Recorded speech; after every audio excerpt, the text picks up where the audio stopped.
नमस्कार साथियों, आप सभी का हमारे चैनल पर स्वागत है। आज का प्रसंग बहुत ही प्यारा प्रसंग है, जहां हम एक भक्त का अपने भगवान के प्रति एक अबोध प्रेम का आनंद प्राप्त करेंगे। तो चलिए वीडियो को शुरू करते हैं। एक सासू माँ और बहू थी। सासू माँ हर रोज ठाकुर जी का पूरे नियम और श्रद्धा के साथ सेवा करती थी। एक दिन शरद ऋतु में सासू माँ को किसी कारणवश शहर से बाहर जाना पड़ा।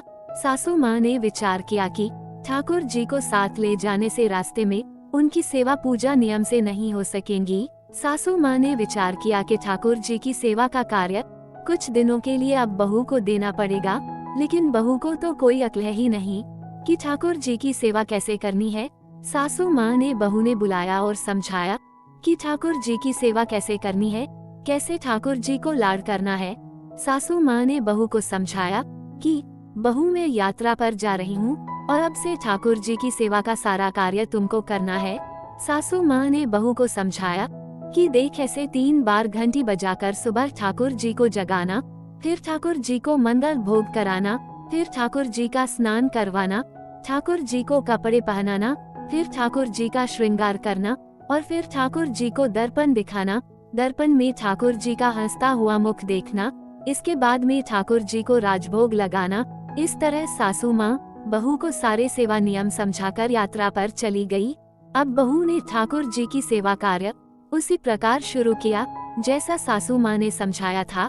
ठाकुर जी को जगाया, नहलाया, कपड़े पहनाए, श्रृंगार किया और दर्पण दिखाया। सासू माँ ने कहा था कि दर्पण में ठाकुर जी का हंसता हुआ मुख देखकर ही राजभोग लगाना, लेकिन जब बहू को दर्पण में ठाकुर जी का हंसता हुआ मुख नहीं दिखा तो बहू को बड़ा आश्चर्य हुआ। बहू ने विचार किया, शायद मुझसे सेवा में कहीं कोई गलती हो गई है क्या, तभी दर्पण में ठाकुर जी का हंसता हुआ मुख नहीं देख पा रही हूँ।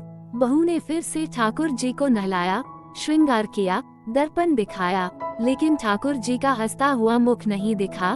बहू ने फिर विचार किया कि शायद फिर से कुछ गलती हो गई है। बहू ने फिर से ठाकुर जी को नहलाया, श्रृंगार किया, दर्पण दिखाया और जब ठाकुर जी का हंसता हुआ मुख नहीं दिखा तो बहू फिर से उदास हो गई। लेकिन बहू ने फिर से ठाकुर जी को नहलाया और ऐसे करते करते बहू ने ठाकुर जी को 12 बार स्नान कराया और हर बार दर्पण दिखाया, मगर ठाकुर जी का हंसता हुआ मुख बहू को दिखाई नहीं दिया। अब तो बहू ने 13वीं बार ठाकुर जी को नहलाने की तैयारी की और ठाकुर जी ने विचार किया कि आज अगर इसको मेरा हंसता हुआ मुख नहीं दिखा तो ये आज पूरा दिन मुझे नहलाती रहेगी और इसी चक्कर में कहीं आज मैं भूखा ना रह जाऊं।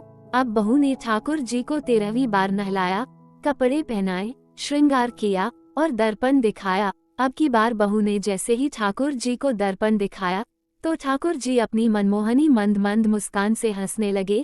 बहू को संतोष हुआ कि अब जाकर ठाकुर जी ने मेरी सेवा स्वीकार करी, लेकिन अब यह रोज का नियम बन गया।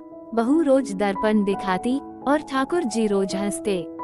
सेवा करते करते अब तो ऐसा हो गया कि बहू जब भी ठाकुर जी के कमरे में जाती, बहू को देखकर ठाकुर जी हंसने लगते। कुछ समय बाद सासू माँ वापस आ गई। अगले दिन सासू माँ ने ठाकुर जी से कहा कि प्रभु क्षमा करना, अगर बहू से आपकी सेवा में कोई कमी रह गई हो तो अब मैं आ गई हूँ, आपकी सेवा पूजा बड़े ध्यान से करूँगी।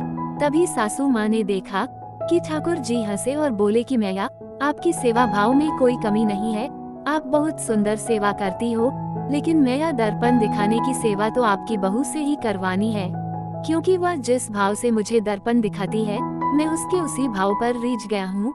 इस बहाने में हंस तो लेता हूँ। निष्ठा सेवा भाव से प्रभु भी प्रफुल्लित होते हैं। हमारे कान्हा तो है ही ऐसे, जो अत्यंत सरलता से प्रसन्न हो जाते हैं। बस जरूरत है तो प्रभु के प्रति अथाह प्रेम और समर्पण का भाव। आशा है कि आप सभी वीडियो में आनंद आया होगा। अगर आप सभी को यह प्रसंग अच्छा लगा हो तो वीडियो को लाइक करें, शेयर करें और अपने सुझाव नीचे कमेंट बॉक्स में जरूर साझा करें। हमारे चैनल को भी सब्सक्राइब कर ले ताकि हमारी नई वीडियो आप तक जल्द से जल्द पहुंच जाए। तो चलिए आज के प्रसंग को यही विराम देते हैं। पुनः आप सभी के लिए ठाकुर जी की एक प्यारी सी कथा के साथ आप सभी के बीच दोबारा हाजिर होंगे। तब तक के लिए जय जय श्री राधे।